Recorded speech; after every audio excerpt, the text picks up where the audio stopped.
দুনিয়ার ব্যাপারে বুঝেন, আরো দেখেন, আরো ভাবেন, একজন একজন করে ভাবেন।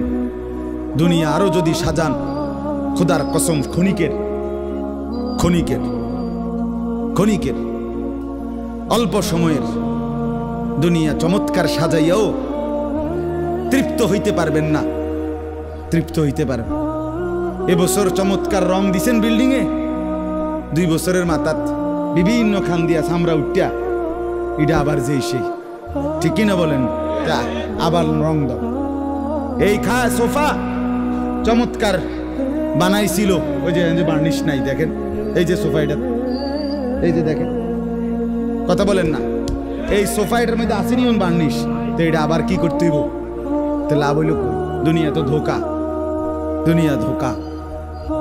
এই সৌন্দর্যময় চেহারা নারী 30 বছরের ব্যবধানে উনি বুড়ি, আর কেউ ফিররা এদিকে ফিরা সেফও হালায় না। আজ যে যুবতী, যে বেহায়া নারী, বেপর্দা মহিলা বাজারে বাজারে ঘুরতো, যৌবন, আরে সেটা তার সম্পদ না, তারটা হইলে তো নিজের হইলে তো সে কখনোই বুড়া হইতো না। আল্লাহ তাআলা বলছে, আমি যখন যৌবন শেষ করে দিলাম, তো এখন আর কোন পুরুষ তার দিকে ফিররা থুতুও বালায় না। দুনিয়া এক অবস্থায় থাকে না, এক হালাতে থাকে না বাপ। এজন্য ছেলেদেরকেও বলি, বাপ জিন্দেগি সুন্দর কর। তোমার এই হাসি থাকবে, তোমার এই সুস্থ সুন্দর সুঠাম দেহ থাকবে। আন্তরিকতা নিয়ে শুনলে, নিজের ভিতরে নেক মানসিকতা যদি থাকে, গ্রহণ করার মানসিকতা, তাহলে অল্প কথাতেও ফায়দা হয়। আর গ্রহণ করার মানসিকতা না থাকলেও 50 বছর শুনলেও গুনার অভ্যাস ছুটে না। দেখেন না, 70 বছরের বুড়া মানুষ চা দোকানে টেলিভিশন দেখে, তাহলে এত বড় বুড়ো মানুষ, মুরব্বী, উনি এখনো যদি বিড়ি খায়, সিগারেট খায়, এখনো যদি চা দোকানে টেলিভিশন দেখে, তো ওনার এই মন্দ অভ্যাস, বদ অভ্যাস কত বছর পরে ছুটবে? উনি আরো কয়শো বছর বাঁচলে গিয়া বুঝবে এটা গুনাহ। আর ওনার আর মেয়াদ আছে কি? এই জন্য বললাম, আপনি খবর নিলে দেখবেন 30 বছর মসজিদে আসা যাওয়া করে ঠিকই, কিন্তু যথাযথ আন্তরিকতা, দিলের মধ্যে আখেরাতের কোনো মানসিকতাই নাই, নিজেকে বদলানোর অনুভূতিই নাই, ফিকিরে নাই। সোজা কথা, পরকাল বলতে কিছু, এখন যা আছি তাই। এখন সুখে থাকলে সুখী দুনিয়া, এখন দুঃখে থাকলে দুঃখী। জিফুত যদি ঠিকমতো খানা খাদ্য খাওয়ায় খুশি, ঠিকমতো খানা খাদ্য নাই দুঃখী। মানে দুনিয়া পেলে খুশি, দুনিয়া না পেলে দুঃখী। লাভ লোকসান, আয় ব্যয়, হিসাব কিতাব, সুখ আনন্দ, দুঃখ বেদনা, হাসি কান্না, আবেগ অনুভূতি, সবটাই শুধুই দুনিয়াকে কেন্দ্র। এখানে কি পেলাম, এখন কি পেলাম, এখন কি পেলাম? ইনহিয়া ইল্লা হায়াতুনা দুনিয়া নামুতু ওয়া নাহইয়া। আল্লাহ তাআলা বলেন, নাফরমান আর পাপীদের জীবন কেমন হয়? কোরআনে আল্লাহ বলছেন, তাদের অবস্থা হয় এমন যে তারা বলে জীবন কেবলই দুনিয়ারটা, আর কোথাও জীবন নেই, আর কিছু নাই। নামুতু ওয়া নাহইয়া, এখানেই মরব, এখানেই বাঁচব। ওমা নাহনু বিমাবউসিন। আল্লাহ বলেন, নাফরমানদের দিলের মধ্যে এই বিশ্বাস যে আমাদেরকে পুনরায় কোথাও উঠানো হবে না। আল্লাহ যে বলছেন হাসরের ময়দানে তোমাদেরকে উঠানো হবে, সুম্মা ইন্নাকুম ইয়াউমাল কিয়ামাতি তুবআসুন। আল্লাহ তাআলা বলেন, তোমাদের প্রত্যেককে কিয়ামতের দিন হাসরের মাঠে তোলা হবে। আল্লাহ বলেন, বেঈমানের দিলে এটা থাকে না। তার কথা হলো প্রাপ্তি অপ্রাপ্তি, লাভ লোকসান, ভালো মন্দ, হাসি আনন্দ, দুনিয়া। ছেলে বিদেশ থেকে টাকা পাঠাইতেছে, খুশি।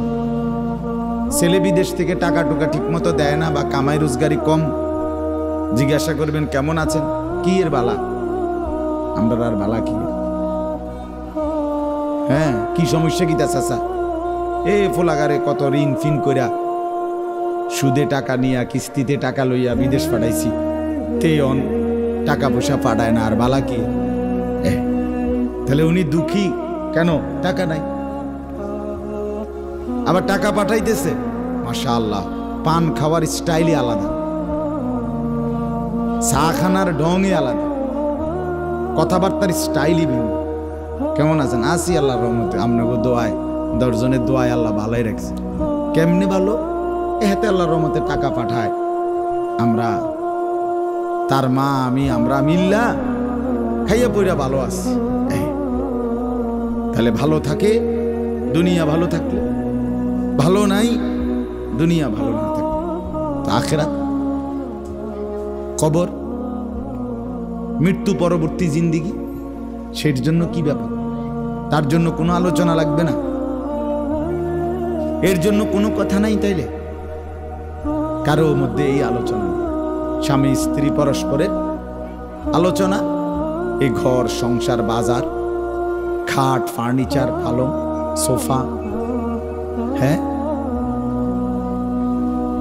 আসবাবপত্র গহনা অলংকার, এই নিয়েই পেরেশান, এই নিয়ে জিন্দিগি এর মধ্যেই আবদ্ধ।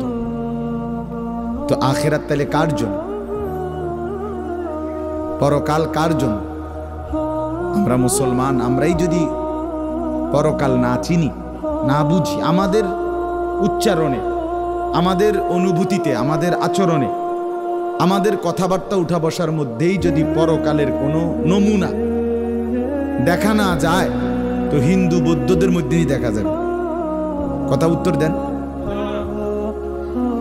কবর হাসর আখিরাতের চিহ্ন ভেসে ওঠার কথা চালচলনে মুসলমানদের মধ্যে না কাফেরদের মধ্যে? মুসলমানদের মধ্যে। কথা তো ছিলই। আল্লাহর প্রিয় বান্দারা, অসংখ্য আল্লাহর নেক বান্দাদের জীবনে আছে রাত্রিতে ঘুমাইতেন না। জিজ্ঞেস করতে কেন ঘুমান না? বলছে জাহান্নামের ভয় ঘুমাতে দেয়, কবরের ভয় ঘুমাইতে দেয়। হযরত আবু বকর সিদ্দিক রাদিয়াল্লাহু তাআলা আনহুর মতো সাহাবী আফসোস করে বলতেন, হায়, আমি যদি একটা গাছের পাতা হতাম, আমাকে যদি একটা চতুষ্পদ জন্তু, গরু কিংবা ছাগল, সেই পাতাটা যদি খেয়ে ফেলত, অর্থাৎ আমি যদি মানুষ না হতাম। অথচ কি পরিমাণ আমলের অধিকারী ছিল। হযরত ওমর রাদিয়াল্লাহু তাআলা আনহুর চেহারা, কপালের দুই পাশ থেকে লম্বা অঝরে কান্নার কারণে দাগ পড়ে গেছিল। হযরত ওমর রাদিয়াল্লাহু তাআলা আনহুর ইন্তেকালের মুহূর্তে হযরত আব্দুল্লাহ ইবনে আব্বাস সাহাবী, তিনি বলছিলেন, আপনাকে আল্লাহ তাআলা অনেক মর্যাদা দিয়েছেন, আপনি 10.5 বছর মুসলমানদের খলিফা ছিলেন, আপনার মাধ্যমে আল্লাহ তাআলা দিক দিগন্ত মুসলমানদের বিজয় দান করছেন। কত রাজ্য, কত এলাকা আপনার এই 10 বছরে বিজয় হয়েছে। আপনার অনেক সম্মান, অনেক মর্যাদা, অনেক গুণ, অনেক বৈশিষ্ট্য। হযরত ওমর রাদিয়াল্লাহু তাআলা আনহু, কিতাবের মধ্যে আছে, উনি চোখের পানি ফেলে বললেন আব্দুল্লাহ ইবনে আব্বাসকে, শোনো, আমি আল্লাহ তাআলার কাছে এতটুকু আশা করি শুধু যে, আল্লাহ, আমার জীবনের যা নেকি আর আমার জীবনের যা গুনাহ, কমপক্ষে আমার নেকিগুলো যেন আমার গুনার মোকাবেলায় বরাবর হয়।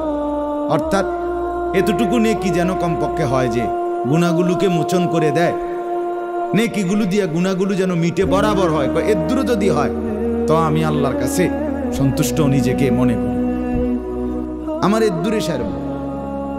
অর্থাৎ নিজের এই বিপুল পরিমাণ নেক আমলকে কিছুই মনে করেন, সামান্য। তা আমাদের পুঁজি কোথায়? আমাদের এই শুক্রবারের শুধু সপ্তাহে একদিনের জুমার নামাজ, এটাই আমাদেরকে জান্নাত এনে দিবে, ঠিক না? হ্যাঁ, মাঝে মধ্যে গরিব দুঃখীকে 2 টাকা 5 টাকা দিলে এতে আমাদের বেহেশত চলে আসবে, ঠিক না? তো বলেন, এজন্য বললাম আমরা প্রত্যেকে আন্তরিকতা নিয়ে ভেতরে যারা মনোযোগ দিয়ে শুনে দেখবেন, আমার আপনার ভেতরে যদি অনুভূতি তৈরি হয়, ভাবনা তৈরি হয়, ফিকির আসে, লাভ। সবাই একসাথে হবে না, সবাই একসাথে বদলায় না, সবাই একসাথে পরিবর্তন হয় না, কারো কপালে পরিবর্তন হয়ই না, বদনসিব।